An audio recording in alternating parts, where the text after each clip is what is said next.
그날 밤 남편이 침대에 누워 책을 보고 있을 때 저는 용기를 냈습니다. 침대 끝에 앉아 조용히 말을 꺼냈어요. 우리 이혼하면 안 될까요? 남편이 책에서 눈을 떼고 저를 봤습니다. 그러더니 코웃음을 쳤어요. 이 나이에 무슨 이혼이야? 당신 제정신이야? 저 진심이에요. 더 이상은 이렇게 못 살 것 같아요. 남편은 책을 덮고 몸을 일으켰습니다. 저를 똑바로 보며 말했어요. 어디 가서 혼자 뭘 할 수 있겠어? 내가 없으면 당신은 아무것도 아니야. 그 말이 마지막이었습니다. 저는 그 순간 깨달았어요.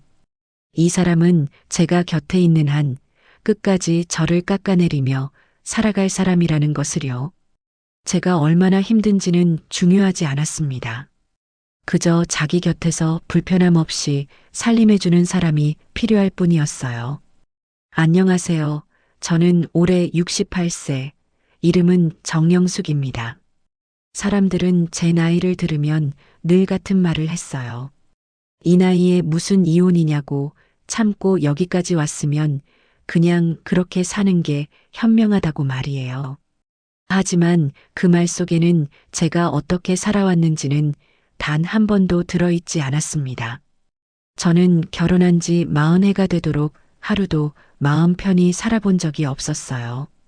남편은 큰 소리를 치는 사람도 아니었고 손찌검을 한 적도 없었습니다. 겉으로 보기에는 성실하고 깔끔하고 책임감 있는 가장이었어요. 하지만 그 사람은 저를 늘 시험대 위에 올려놓고 살았습니다. 밥이 조금 싱거워도 남편은 한숨부터 쉬었어요. 숟가락을 들다 말고 제 얼굴을 보며 무슨 생각으로 이렇게 했냐고 물었습니다. 반찬이 한 가지 부족해도 마찬가지였어요. 오늘은 뭘 빼먹었냐는 말이 식탁 위에 먼저 놓였습니다. 빨래를 개는 순서가 마음에 들지 않으면 한참을 지켜보다가 한숨 섞인 목소리로 말했어요. 당신은 왜 매번 이 모양이야? 내가 몇 번을 말해줬는데.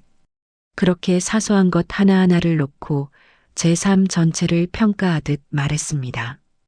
왜 이것도 제대로 못하냐?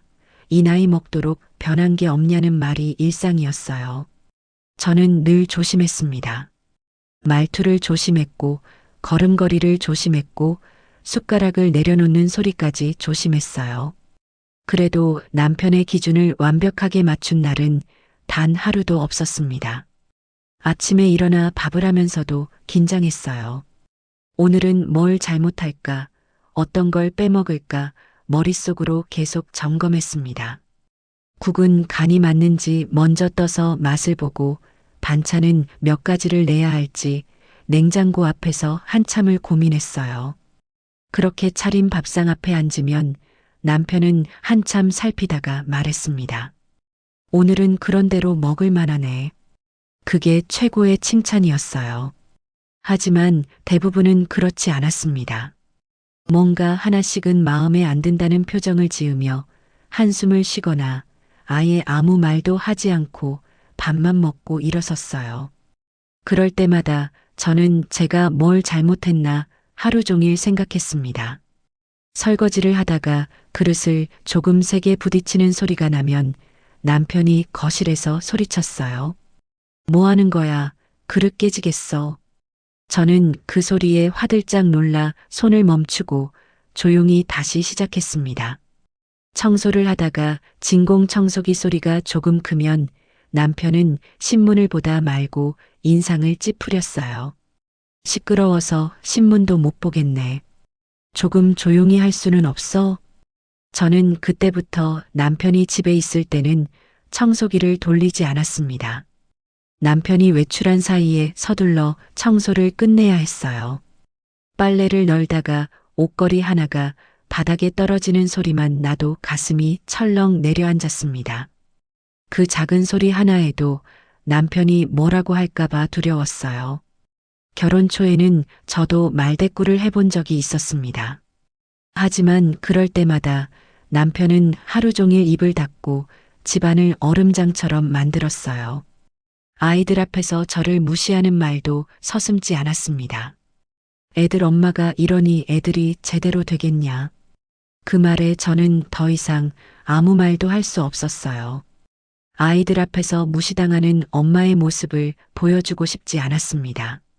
그래서 참았어요. 아이들이 자라면서 저는 점점 투명해졌습니다. 가족을 위해 존재하지만 누구도 제 마음을 묻지 않는 사람이 되었어요. 친구를 만나고 싶다고 하면 남편은 말했습니다. 쓸데없는데 시간 쓰지 말고 집안일이나 제대로 해. 아프다고 하면 그 정도 가지고 참지 못하고 본인 몸 하나 관리 못하면서 뭘 할 수 있겠어. 그렇게 아픈 저에게 비수 꽂히는 말도 서슴없이 하는 사람이었어요. 늘 그렇게 이야기하는 사람이기에 저는 제 감정을 접어두는 법부터 배웠습니다. 서운함을 느끼는 제 자신이 문제인 것 같았고 참고 넘기지 못하는 제가 철없는 사람처럼 느껴졌어요. 40해 동안 저는 한 번도 큰 사고를 치지 않았습니다. 아이들 키워냈고 집안 살림 굴렸고 시댁 행사 빠짐없이 챙겼어요. 그런데도 남편은 늘 말했습니다. 당신은 늘 아슬아슬해. 조금만 방심하면 사고를 치는 사람이야. 그 말이 제 귀에 박혀 저는 늘 죄인처럼 살았어요. 아무 잘못도 하지 않았는데 늘 잘못할 것 같은 사람 취급을 받았습니다. 그렇게 긴장 속에서 하루하루를 보냈어요. 남편의 얼굴색을 살피고 남편의 기분을 헤아리고 남편이 원하는 대로 맞춰주려 애썼습니다. 그게 아내의 역할이라고 생각했어요. 하지만 그렇게 살수록 저는 점점 작아졌습니다. 제 목소리도 제 생각도 제 바람도 모두 접어두고 살았어요. 어느 날 거울을 보는데 제 얼굴이 낯설었습니다. 언제부터 이렇게 표정이 없어졌을까? 언제부터 이렇게 눈빛이 꺼졌을까 싶었어요. 하지만 그때도 저는 그냥 참았습니다. 이게 결혼 생활이라고, 나이 들면 다 이렇게 사는 거라고 스스로를 달랬어요. 40해를 이렇게 살아왔으니 이제 와서 바꿀 수도 없다고 생각했습니다. 그러던 어느 날 정말 사소한 일이었습니다. 남편의 지인 부부가 집에 들렀어요. 저는 차를 내오고 과일을 깎아 대접했습니다. 손님들은 잘 먹었다며 인사를 하고 돌아갔어요. 남편도 그날만큼은 기분이 괜찮아 보였습니다. 저는 안도하며 설거지를 시작했어요.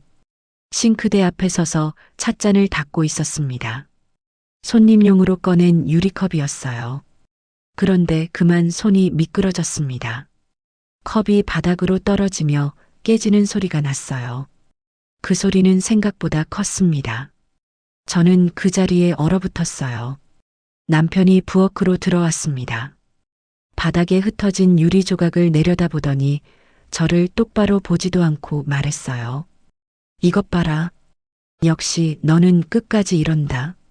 그 한마디에 저는 그 자리에 서서 한동안 움직일 수가 없었어요. 남편은 이미 거실로 나가 신문을 펼쳐 들고 있었습니다. 그 어떤 미안함도 없다는 듯 평소와 다를 바 없는 표정이었어요. 저는 무릎을 굽혀 유리 조각을 주었습니다. 조각 하나하나를 집어 쓰레기통에 버리는데 눈물이 났습니다. 40해 동안 제가 얼마나 조심스럽게 살았는지, 그런데도 끝까지 이런 취급을 받는 제 처지가 비참했기 때문입니다. 유리 조각을 다 치운 뒤에도 저는 그 자리에 한참을 서 있었어요. 싱크대 가장자리를 붙잡고 서서 창밖을 봤습니다. 저녁 햇살이 부엌 바닥에 기울어져 있었어요. 그 빛을 보는데 문득 이런 생각이 들었습니다. 이 사람은 앞으로도 변하지 않겠구나. 그리고 나는 앞으로도 계속 시험받으며 살아야겠구나 하는 생각이었어요. 그날 밤 저는 잠을 이루지 못했습니다. 남편은 제 옆에서 코를 골며 편히 자고 있었어요. 저는 천장을 보며 누워 있었습니다. 아이들 키우느라, 살림하느라, 시부모 모시느라 바쁘다는 핑계로 제 삶을 들여다보지 않았던 세월이 한꺼번에 밀려왔어요. 나는 언제 한 번이라도 나답게 살아본 적이 있었을까? 남편 눈치 보지 않고 숨 쉬어본 날이 있었을까? 스스로에게 물었습니다. 20살에 결혼해서 68세가 될 때까지 저는 늘 누군가의 기준에 맞춰 살았습니다. 시어머니의 기준, 남편의 기준, 아이들이 원하는 엄마의 모습에 맞춰 살았어요. 그 안에서 진짜 제 모습은 어디에도 없었습니다. 새벽녘이 되어서야 겨우 잠이 들었어요. 하지만 얼마 지나지 않아 눈이 떠졌습니다. 아침을 준비해야 한다는 생각이 먼저 들었어요. 몸을 일으켜 부엌으로 갔습니다.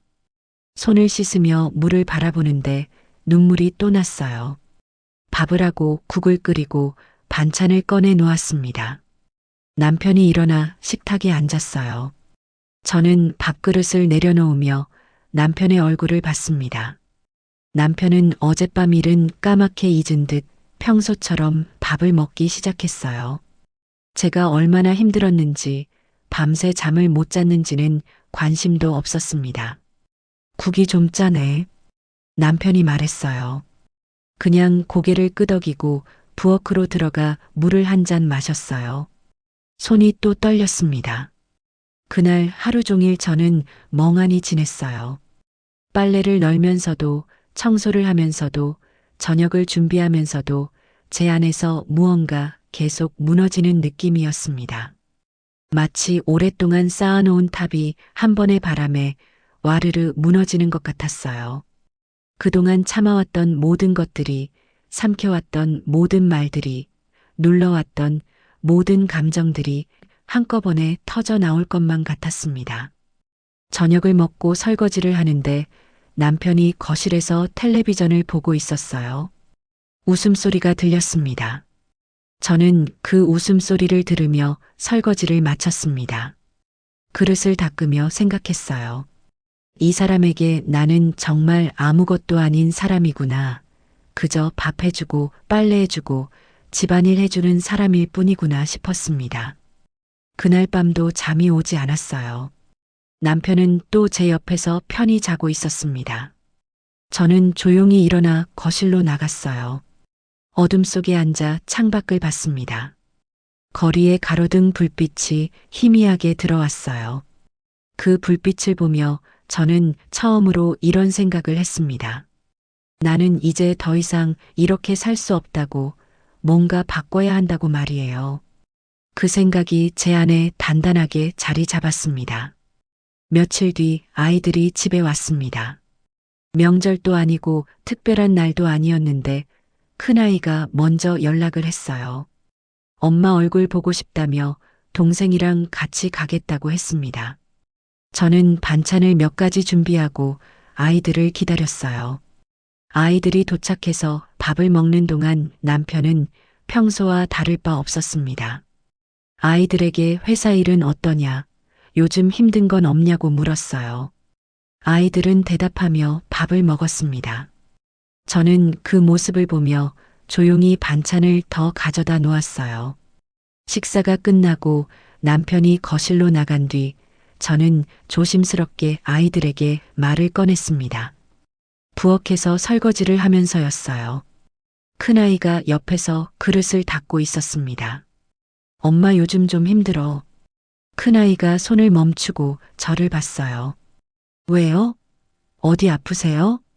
아픈 건 아니고 그냥 이제는 좀 쉬고 싶어서 더 이상은 이렇게 살 수 없을 것 같아. 큰아이는 잠시 말이 없다가 웃으며 말했습니다. 엄마, 무슨 소리예요? 아버지가 원래 그런 사람이라는 거 아시잖아요. 그 나이에 성격이 바뀌겠어요? 둘째도 부엌으로 들어와 말을 거들었어요. 엄마가 참아온 거 우리가 알아요. 근데 조금만 더 참고 지내봐요. 다 이렇게 사는 거예요. 저는 그 말을 들으며 싱크대를 붙잡고 섰습니다. 아이들조차 제가 얼마나 힘들었는지보다 참고 버틴 세월만을 기준으로 판단하고 있다는 생각이 들었어요. 40해를 참았으니 남은 인생도 참으라는 말처럼 들렸습니다. 알았어. 엄마가 생각이 좀 짧았나 봐. 저는 그렇게 말하고 설거지를 마쳤어요.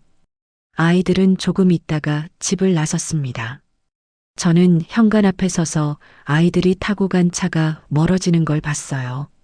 그리고 혼잣말처럼 중얼거렸습니다. 역시 아무도 내 편은 아니구나. 가족이라는 이름 아래서 나만 견디고 참아온 거구나 싶었어요. 그날 밤 남편이 침대에 누워 책을 보고 있을 때 저는 용기를 냈습니다. 침대 끝에 앉아 조용히 말을 꺼냈어요. 우리 이혼하면 안 될까요? 남편이 책에서 눈을 떼고 저를 봤습니다. 그러더니 코웃음을 쳤어요. 이 나이에 무슨 이혼이야? 당신 제정신이야? 저 진심이에요. 더 이상은 이렇게 못 살 것 같아요. 남편은 책을 덮고 몸을 일으켰습니다. 저를 똑바로 보며 말했어요. 어디 가서 혼자 뭘 할 수 있겠어? 내가 없으면 당신은 아무것도 아니야.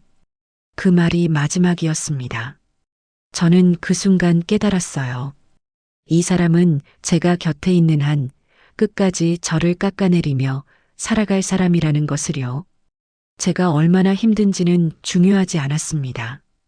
그저 자기 곁에서 불편함 없이 살림해주는 사람이 필요할 뿐이었어요. 생각해 보겠습니다. 저는 그렇게 말하고 불을 껐습니다. 남편은 다시 책을 펼쳐 들었어요. 저는 어둠 속에 누워 천장을 봤습니다. 그날부터 저는 조용히 준비를 시작했어요. 다음 날 아침 남편이 출근한 뒤 저는 동사무소로 갔습니다. 이혼에 필요한 서류가 무엇인지 물었어요. 담당자는 친절하게 설명해 주었습니다. 저는 메모를 하며 하나하나 적었어요. 집으로 돌아와 그 메모지를 서랍 깊숙이 넣어두었습니다.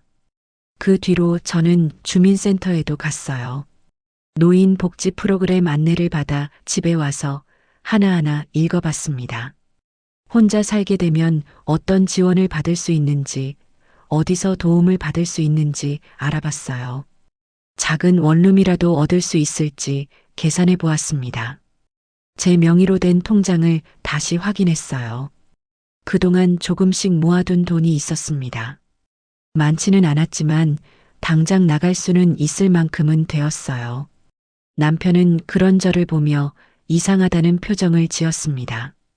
어느 날 제가 서류를 보고 있는데 남편이 거실로 들어왔어요. 뭘 보고 있어? 아무것도 아니에요. 괜히 이상한 짓 하지 마. 당신 나이에 무슨 새로운 일을 하겠다고. 저는 대답하지 않고 서류를 접어 넣었습니다. 남편은 비웃으며 자기 방으로 들어갔어요. 저는 그 뒷모습을 보며 마음을 더 단단히 먹었습니다. 40해 동안 한 번도 제 편이 되어 본 적 없는 사람의 말에 상처받지 않기로 마음먹었기 때문이에요. 한 달 정도 지났을 때 저는 작은 원룸 하나를 알아봤습니다. 집에서 그리 멀지 않은 곳이었어요. 방 한 칸에 작은 부엌이 있었습니다. 창문을 열면 햇살이 잘 들어왔어요. 복덕방 사장님이 물었습니다. 보증금은 괜찮으세요? 네, 괜찮아요. 계약서를 작성하며 손이 떨렸습니다. 이름을 쓰고 도장을 찍었습니다. 집으로 돌아오는 길에 제 발걸음이 조금 가벼워진 것 같았어요. 이제 곧 여기서 나갈 수 있다는 생각이 들었기 때문입니다. 이혼 서류를 내던 날 남편은 끝까지 제 눈을 보지 않았습니다. 법원 복도에 서서 말했어요. 잘 생각해봐. 나가서 후회해도 다시는 못 돌아와. 알고 있습니다. 당신 혼자 뭘 할 수 있겠어. 금방 후회하게 될 거야. 그 말이 협박이 아니라 축복처럼 들린 건 그날이 처음이었습니다. 다시는 돌아갈 수 없다는 말이 오히려 안심이 되었어요. 돌아갈 곳이 없다는 건 앞으로만 갈 수 있다는 뜻이니까요. 집을 나온 첫날 밤은 생각보다 조용했습니다. 원룸 문을 열고 들어서는데 냉장고 돌아가는 소리만 작게 들렸어요. 짐이라고 해봐야 옷가방 하나와 이불 한 채가 전부였습니다. 저는 가방을 내려놓고 방 안을 둘러봤어요. 작았지만 제 공간이었습니다. 불을 켜고 문을 닫는데 손이 조금 떨리긴 했습니다. 하지만 숨이 막히는 느낌은 없었어요. 남편 눈치를 보지 않고 불을 켜고 끄는 것도, 텔레비전을 볼지 말지 스스로 결정하는 것도 낯설면서 이상하게 편안했습니다. 저는 창문을 열어 환기를 시켰어요. 밤바람이 들어왔습니다.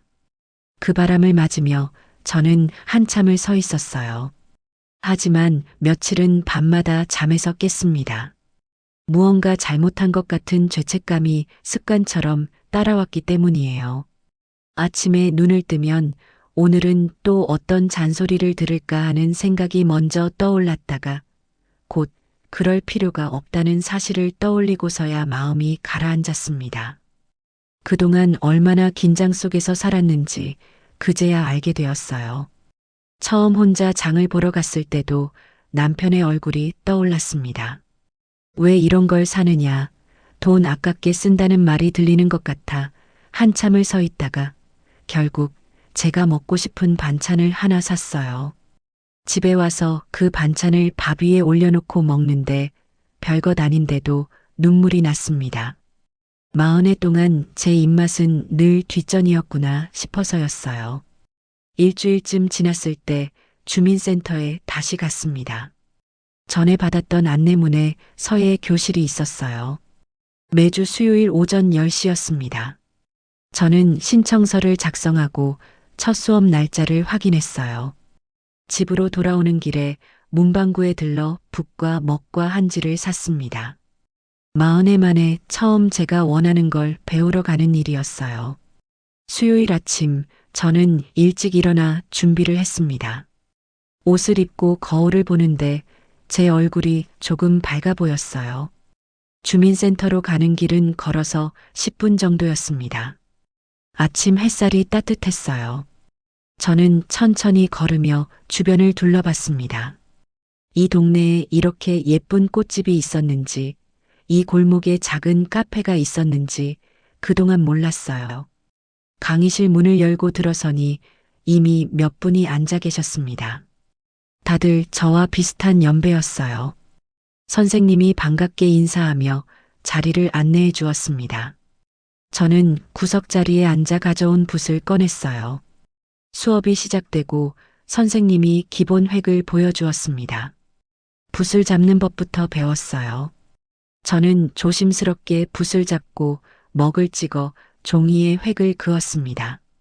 손이 굳어 마음대로 움직이지 않았어요. 선이 떨리고 삐뚤어졌습니다. 괜찮아요. 처음엔 다 그래요. 천천히 하세요. 선생님이 제 옆에 와서 말했습니다. 잘못 써도 괜찮다는 말이 그렇게 따뜻하게 느껴질 줄 몰랐어요. 1시간 정도 연습을 하고 쉬는 시간이 되었습니다. 옆에 앉으신 분이 말을 걸었어요. 처음 오셨어요? 네, 오늘 첫날이에요. 수업이 끝나고 몇 분이 함께 근처 카페로 향했습니다. 카페에 앉아 차를 마시며 이야기를 나누었습니다. 다들 저마다의 사연을 안고 살아왔다는 걸 알게 되었어요. 한 분은 저는 남편 보내고 혼자 산 지 3년 됐어요.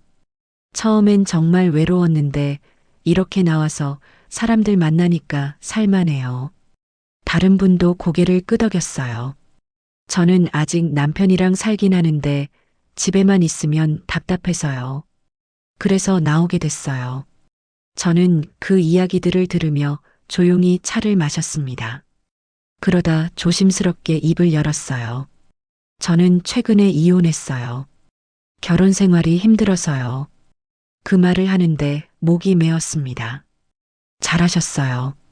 힘든데 계속 참고 살 필요는 없잖아요. 다른 분도 고개를 끄덕였어요. 저는 그 손의 온기를 느끼며 눈물이 났습니다. 누군가 제 마음을 알아준다는 게, 제 선택을 이해해준다는 게 너무 고마웠습니다. 집으로 돌아오는 길에 제 발걸음이 가벼워졌어요. 누군가의 아내가 아니라 그저 한 사람으로 인정받고 있다는 느낌이 들었기 때문입니다. 원룸 문을 열고 들어서는데 이제는 이 작은 공간이 낯설지 않았어요. 저는 창문을 열고 햇살을 들였습니다.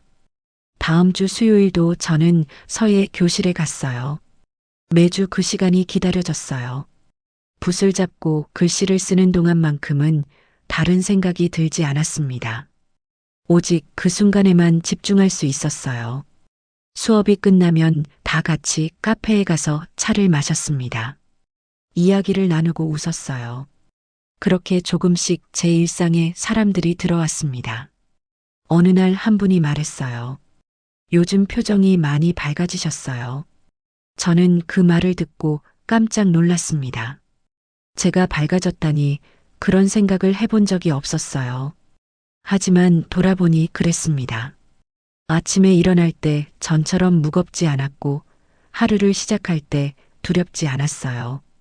저는 웃으며 대답했습니다. 그런가 봐요. 요즘 마음이 편해졌어요. 혼자 사는 게 외롭지 않냐고 묻는 사람도 있었지만 저는 전혀 외롭지 않았어요. 오히려 누군가 눈치를 보며 사는 것보다 훨씬 마음이 편했습니다. 이 작은 방에서 저는 처음으로 숨을 제대로 쉬고 있었어요. 시간은 생각보다 빠르게 흘렀습니다. 혼자 산 지도 어느덧 반년이 지나 있었고 계절은 완전히 봄으로 넘어와 있었어요. 집 앞 화단에 꽃이 피어 있는 걸 보며 저는 문득 깨달았습니다. 예전 같았으면 이런 걸 볼 여유조차 없었겠구나 싶었어요. 남편과 살 때는 늘 해야 할 일, 잘못하지 말아야 할 일만 머릿속에 가득했지. 계절이 어떻게 바뀌는지는 중요하지 않았습니다. 하지만 이제는 아침에 일어나면 오늘은 뭘 해볼까를 먼저 생각하게 되었어요. 서예 교실이 끝난 날에는 근처 도서관에 들러 책을 빌렸고 가끔은 혼자 버스를 타고 바닷가까지 다녀오기도 했습니다. 누가 뭐라고 하지 않아도 되는 하루하루가 이렇게 소중한 줄 예전에는 몰랐어요. 어느 날 큰아이가 전화를 했습니다. 내일 시간 있냐고 잠깐 들르고 싶다고 했어요. 저는 좋다고 했습니다. 다음 날 저녁 큰아이가 왔어요. 문을 열어주니 아이가 조심스럽게 들어왔습니다. 작은 방을 둘러보더니 앉았어요. 엄마, 잘 지내세요? 응, 잘 지내고 있어. 혼자 사는 거 불편하진 않아요? 아니, 괜찮아. 오히려 편해. 아이는 잠시 말을 잇지 못하다가 조심스럽게 말을 꺼냈습니다. 엄마, 아버지 요즘 많이 달라지셨어요. 저는 차를 따르며 대답하지 않았어요. 집안이 지저분해져도 치울 줄 모르시고 밥도 대충 드시거나 밖에서 때우세요. 예전에는 엄마가 다 해주셨는데 이제는 아무도 없으니까 불편한 게 많으신가 봐요. 저는 찻잔을 아이 앞에 놓았습니다. 아이가 저를 보며 말했어요. 가끔 엄마 얘기하세요. 엄마 없으니까 집이 엉망이라고. 그 말을 듣는 순간 마음 한구석이 쿡 찔렸습니다. 40해를 함께 산 사람인데 걱정이 안 될 수는 없었어요. 하지만 곧 정신을 차렸습니다. 그 사람이 불편해진 건 제가 떠났기 때문이 아니라 그동안 누군가의 희생 위에서 편하게 살았다는 걸 이제야 느끼기 시작했기 때문이라는 걸 알았기 때문이에요. 그래도 아버지는 어른이잖아. 혼자 사는 법 배우시면 돼. 아이는 한참을 말이 없다가 물었습니다. 엄마는 후회 안 해요? 아니, 전혀. 오히려 진작 이렇게 할 걸 그랬어. 아버지가 많이 외로워하시는 것 같아요. 저는 창밖을 봤습니다. 저녁 햇살이 기울고 있었어요. 그리고 천천히 말했습니다. 아버지는 이제 아버지 삶을 스스로 책임져야 해. 나는 이제 내 삶을 살아야 하고. 아이는 한참을 듣더니 고개를 끄덕였어요. 더 이상 말을 하지 않았습니다. 저는 아이에게 저녁을 먹고 가라고 했지만 아이는 일어서며 말했어요. 괜찮아요. 저 가볼게요. 아이가 나간 뒤 저는 한참을 앉아 있었습니다. 마음이 조금 무거웠어요. 하지만 흔들리지 않았습니다. 그 사람의 외로움은 제가 감당해야 할 몫이 아니었어요. 저는 이미 충분히 제 몫 이상의 시간을 그 사람의 기분과 기준에 맞춰 살아왔으니까요. 며칠 뒤 남편에게서 전화가 왔습니다. 처음 받는 전화였어요. 저는 잠시 망설이다가 받았습니다. 여보세요. 나야. 예전과 똑같은 말투였습니다. 저는 담담하게 대답했어요. 우리 이미 이혼했고 각자 살기로 한 사이예요. 그래도 부부가 그렇게 쉽게 끝나는 게 어딨어. 집이 왜 이렇게 불편한지 모르겠어. 그건 제가 잘해서가 아니라 제가 다 떠안고 있었기 때문이에요. 남편은 잠시 말을 잇지 못하더니 화를 냈습니다. 내가 어디 가서 얼마나 버티나 보자. 금방 돌아와서 빌게 될 거야. 예전 같았으면 그 말에 가슴이 철렁 내려앉았겠지만 그날은 달랐어요. 저는 조용히 말했습니다. 저는 돌아갈 생각 없어요. 전화를 끊고 나니 오히려 마음이 정리되었어요. 저 사람은 여전히 저를 아래에 두고 말하고 있구나. 그러니 내가 나올 수밖에 없었구나 하는 확신이 들었습니다. 그날 저녁 저는 창문을 열고 봄바람을 맞았어요. 아직 완전히 따뜻하지는 않았지만 분명히 계절은 바뀌고 있었습니다. 그리고 그 바람을 맞으며 처음으로 이런 생각을 했어요. 내 인생에도 아직 봄이 올 수 있겠구나 하고 말입니다. 그로부터 한 달쯤 지났을 때 남편에게서 또 전화가 왔습니다. 저는 잠결에 전화를 받았습니다. 집에 물이 샌다며 어떻게 해야 하냐고 물었어요. 저는 정신을 차리고 시계를 봤습니다. 새벽 5시였어요. 수도 밸브를 잠그고 관리사무소에 전화하라고 말했습니다. 남편은 그걸 어떻게 하냐며 제가 항상 하던 일 아니냐고 했어요. 저는 이제 거기 사람이 아니니 혼자 해결하라고 말하고 전화를 끊었습니다. 하지만 잠이 오지 않았어요. 마음 한편으로는 걱정이 되었습니다. 그래도 40해를 함께 산 사람인데 혼자서 저런 일을 감당할 수 있을까 싶었어요. 하지만 다시 마음을 다잡았습니다. 그것도 그 사람이 배워야 할 일이었어요. 며칠 뒤 남편이 직접 찾아왔습니다. 예전보다 조금 여위어 보였어요. 하지만 표정은 여전히 불만스러워 보였습니다. 들어가도 되냐고 물었지만 저는 문 앞에 서서 무슨 일로 왔냐고 물었어요. 남편은 제 집에 들어가는데 허락을 받아야 하냐며 인상을 찌푸렸습니다. 저는 여기는 제 집이지 당신 집이 아니라고 말했어요. 남편은 잠시 말이 없다가 한숨을 쉬며 들어가서 얘기하자고 했습니다. 저는 문을 열어주었어요. 남편이 들어와 방 안을 둘러봤습니다. 작은 공간이지만 제가 정갈하게 꾸며놓은 방이었어요. 남편은 앉으며 이런 데서 어떻게 사냐고 집은 멀쩡히 있는데 왜 이러냐고 했습니다. 저는 여기가 좋다고 대답했어요. 남편은 집이 왜 이렇게 불편한지 모르겠다고 제가 있을 때는 이런 적이 없었다고 했습니다. 밥도 제대로 못 먹고 빨래도 제대로 못 한다고 했어요.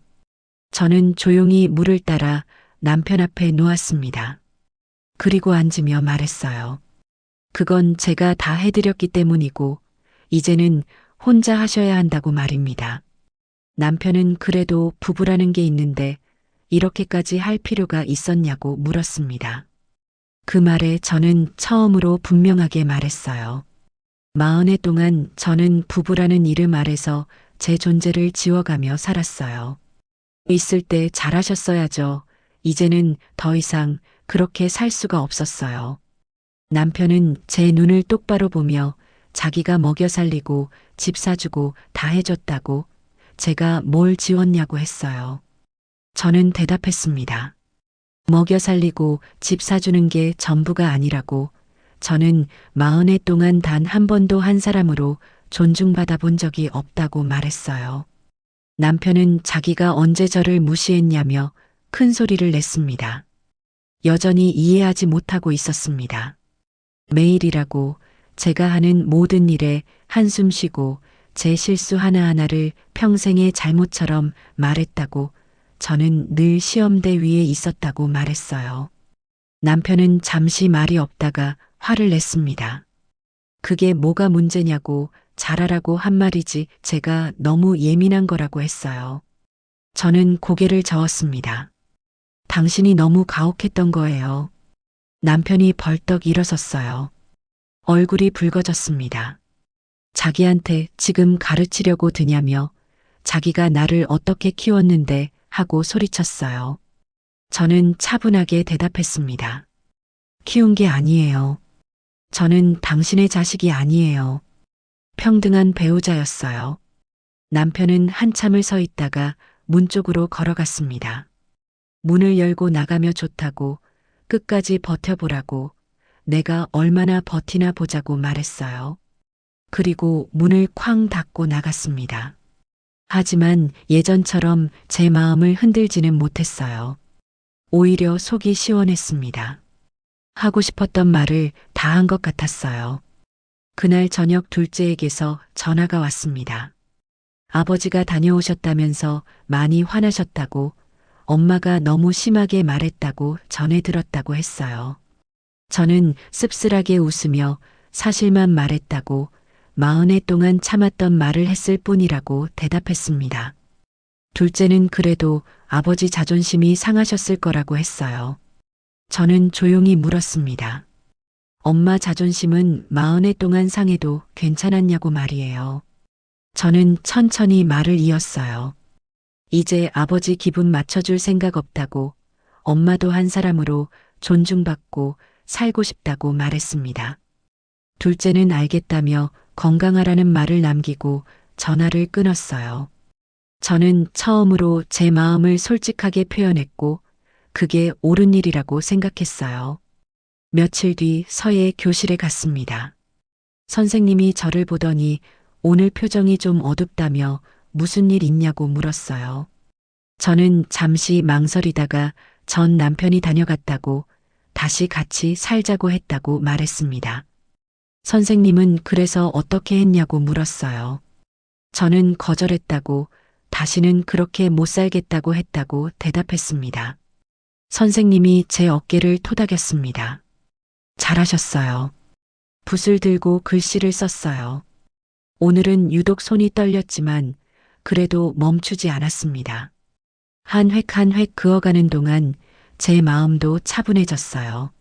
수업이 끝나고 카페에 갔습니다. 다들 제 이야기를 들어주었어요.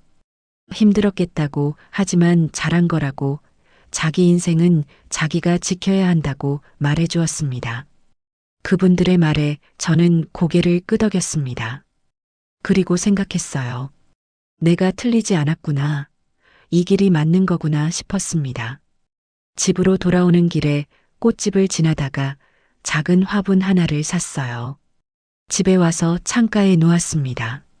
작은 꽃이 피어 있었어요. 그 꽃을 보며 저는 미소 지었습니다. 이 작은 공간이 점점 제 보금자리가 되어가고 있었어요.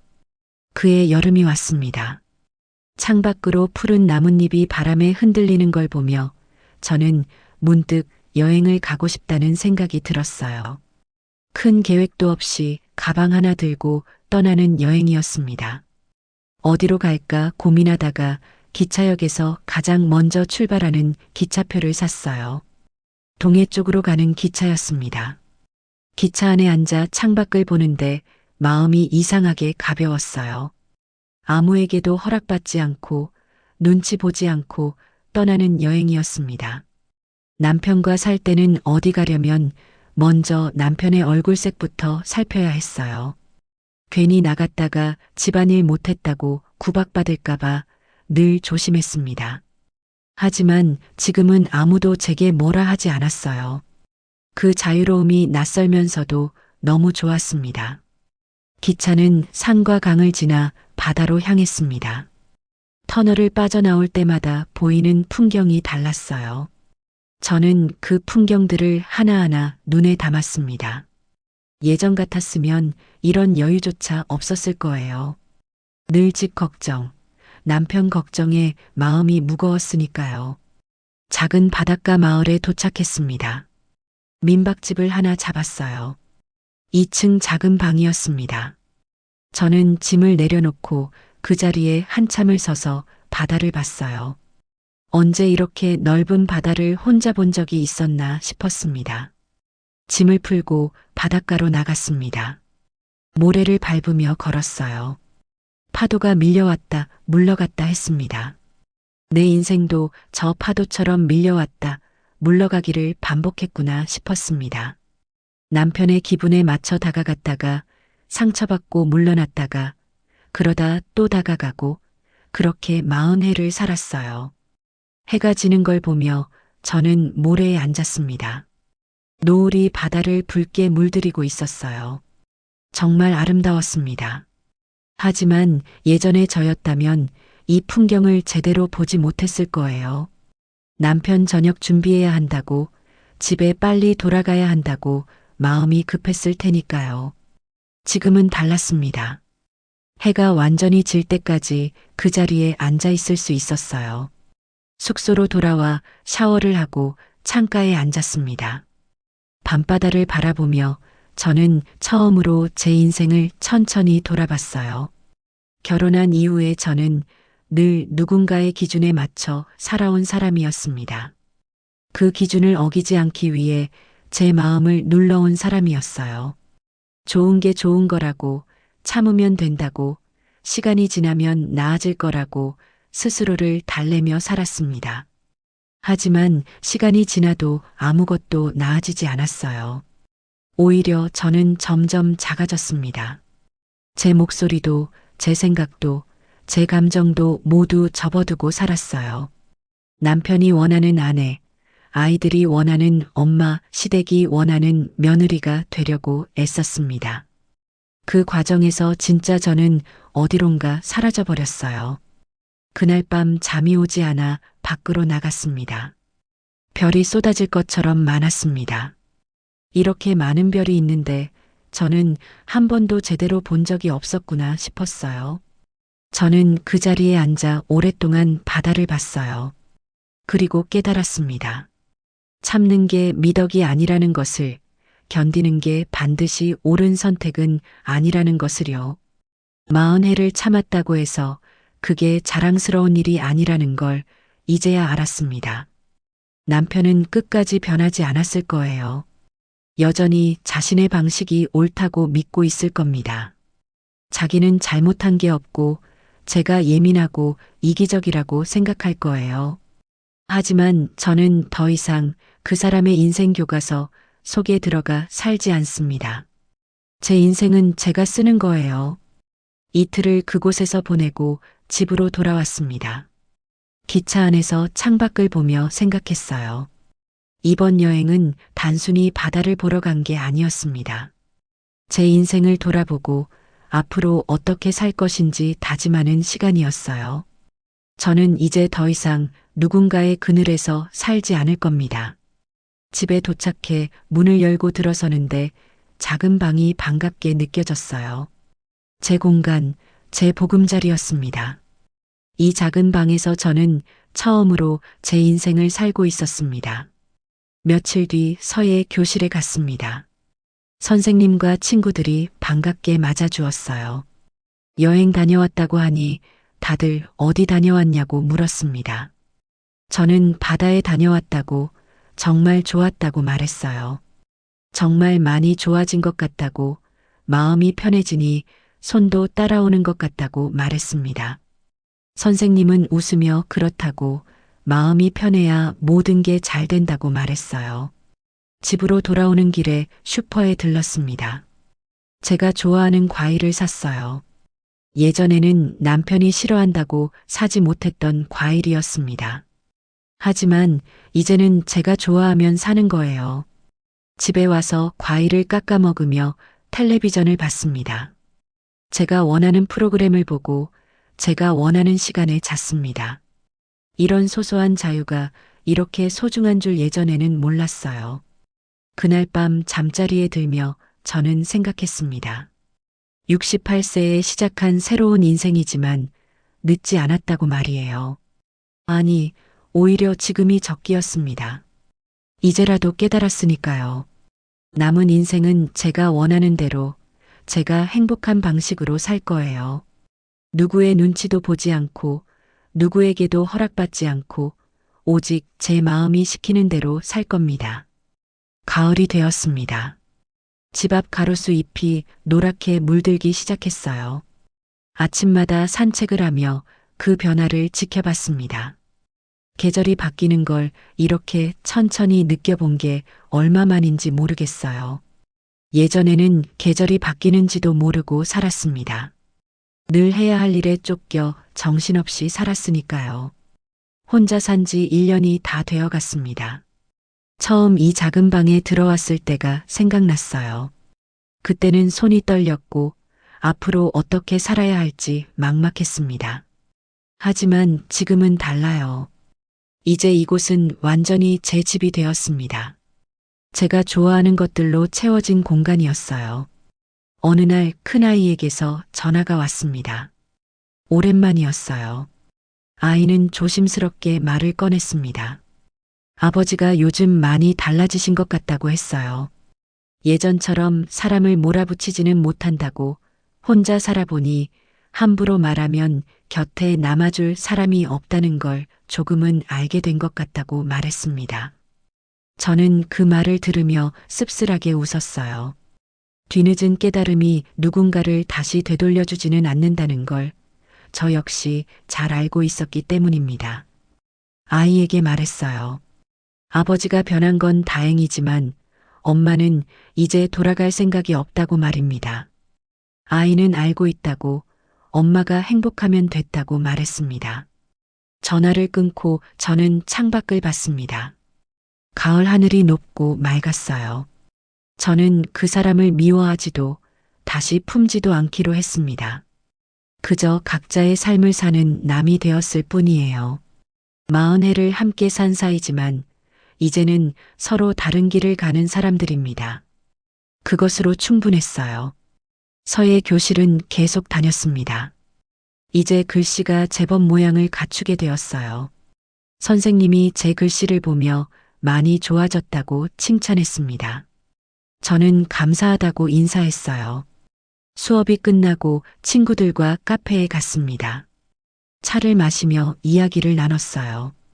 다들 제 이야기를 알고 있었습니다. 처음 봤을 때보다 정말 많이 밝아졌다고, 표정이 완전히 달라졌다고 말했습니다. 저는 웃으며 대답했어요. 그럴 거라고, 이제는 정말 편하다고 말입니다. 그분들은 고개를 끄덕이며 제 손을 잡아주었습니다. 저는 그 따뜻함에 눈시울이 뜨거워졌어요. 이렇게 제 편이 되어주는 사람들이 있다는 게 얼마나 큰 힘이 되는지 모릅니다. 누군가의 눈치를 보지 않고 실수해도 스스로를 몰아붙이지 않는 삶이 이렇게 숨쉬기 편한 줄 이제야 알게 되었습니다. 며칠 전에는 도서관에서 책 한 권을 빌렸어요. 60대 여성의 여행 이야기였습니다. 혼자 세계 일주를 한 분의 이야기였어요. 저도 언젠가 더 먼 곳으로 여행을 가볼까, 제가 가고 싶었던 곳들을 하나씩 가봐야겠다고 말이에요. 이제는 할 수 있을 것 같았습니다. 가끔 남편 생각이 날 때도 있습니다. 40해를 함께 산 사람인데 생각이 안 날 수는 없어요. 하지만 그리운 게 아닙니다. 그저 그런 시간이 있었구나 하고 담담하게 받아들일 뿐이에요. 그 시간이 아까운 게 아니냐고 묻는 사람도 있었습니다. 저는 대답했어요. 아깝지 않다고, 그 시간이 있었기에 지금의 제가 있는 거라고 말입니다. 40해를 참고 살았다고 해서 남은 인생까지 참아야 할 이유는 없었습니다. 참는 게 미덕이 아니라는 걸, 견디는 게 반드시 옳은 선택은 아니라는 걸 이제는 압니다. 저는 늦었지만 제 인생의 봄날을 다시 맞이했어요. 더 이상 누군가의 아내로만 불리지 않습니다. 누군가의 엄마로만 존재하지 않아요. 저는 저 자신입니다. 한 사람의 인간으로 제 이름으로 살아가고 있습니다. 며칠 전 공원을 산책하다가 벤치에 앉았습니다. 가을 햇살이 따뜻했어요. 낙엽이 바람에 흩날렸습니다. 저는 그 낙엽을 보며 생각했어요. 낙엽도 떨어져야 새 잎이 돋는다고, 끝이 아니라 시작이라고 말입니다. 서예 선생님이 말했습니다. 인생에서 가장 중요한 건 자기 자신을 지키는 거예요. 저는 그 말에 고개를 끄덕였어요. 맞습니다. 가장 중요한 건 나를 지키는 거예요. 남을 위해 나를 희생하는 게 사랑이 아니라는 걸, 나를 존중해야 남도 존중할 수 있다는 걸 이제는 압니다. 앞으로도 제 삶을 제 손으로 지켜갈 생각입니다. 누구에게도 허락받지 않고, 누구의 눈치도 보지 않고, 오직 제 마음이 시키는 대로 살 거예요. 68세에 시작한 새로운 인생이지만 전혀 늦지 않았습니다. 지난주에는 혼자 영화를 보러 갔습니다. 예전에는 상상도 못했던 일이에요. 혼자 극장에 가서 팝콘을 사고 영화를 봤습니다. 재미있었어요. 영화가 끝나고 집으로 돌아오는 길에 저는 웃고 있었습니다. 이렇게 사소한 것 하나하나가 행복이 될 수 있다는 걸 이제야 알았어요. 오늘 아침에도 저는 거울을 봤습니다. 68세의 제 얼굴이 거기 있었어요. 주름도 있고 흰머리도 많지만 이 얼굴이 좋습니다. 이제는 제 얼굴에서 저를 찾을 수 있어요. 누군가의 그늘이 아닌 저 자신의 모습을 볼 수 있습니다. 창문을 열었습니다. 가을바람이 들어왔어요. 저는 그 바람을 맞으며 하루를 시작했습니다. 오늘은 또 어떤 하루가 될까 기대되는 마음으로 말이에요. 이제 제 인생의 주인공은 저입니다. 그리고 그게 참 좋습니다.